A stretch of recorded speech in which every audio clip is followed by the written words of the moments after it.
though. Sorry, I'm already interrupting. But if you can see in the text, the text is redacted. So every time that there's a redaction, I'm just gonna say redaction. Or I could be silent, but then you wouldn't know. Okay, Your name? redaction. Your title? Senior Warden, Prison Redaction, known as the Artist Prison. How many years have you been warding the artist's prison? 34 years. Do you know why you are here? Yes, sir. To give my evaluation of the prisoners, so that they may be transferred when the prison is closed. Prison will close in May. Why is it called the artist's prison?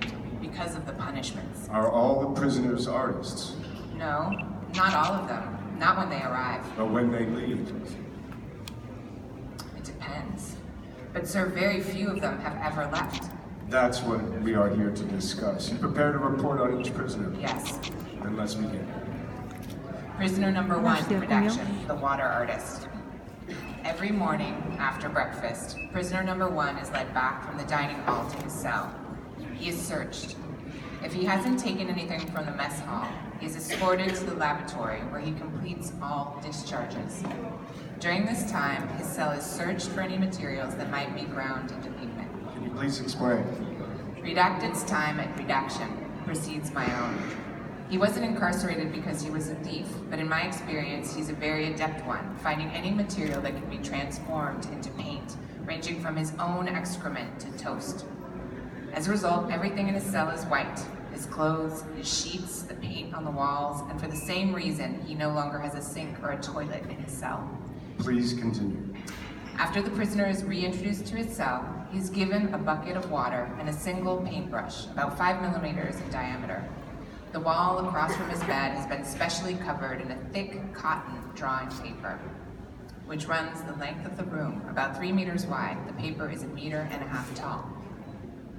Redaction paints for 2 hours before lunch. He works feverishly, covering up the paper in broad gestures. Despite his age, Redaction is in good physical condition, and so moves back and forth as though he were dancing.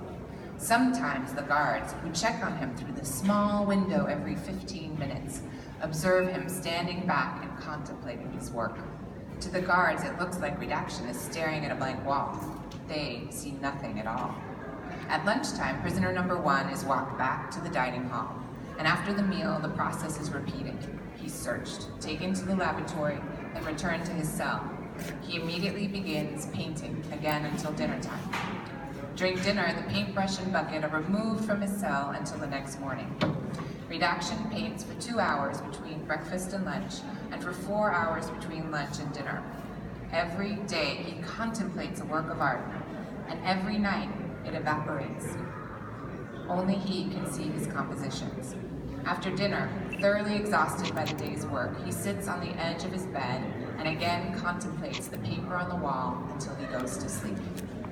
We change the paper every 4 or 5 months, depending on the wear and tear. What are your recommendations in this case? I strongly recommend that prisoner number 1 continue to be held when he has no contact with any material that can become pigment. When he was able to paint images the rest of us could see, the imagery was so horrific that it caused the guards who discovered it to faint, apply for furloughs, or gradually lose their own sense of self. His pictures are so specific, so worm-like in their ability to obsess the imaginations of those who encounter them, that he is thought to be as in considerable danger now as he was when he was first incarcerated. Over 40 years here at Redaction, and the ferocity of the symbolism he paints is undiminished. There is no way to change his imagery. No, everything was tried before he was interned at Redaction, and my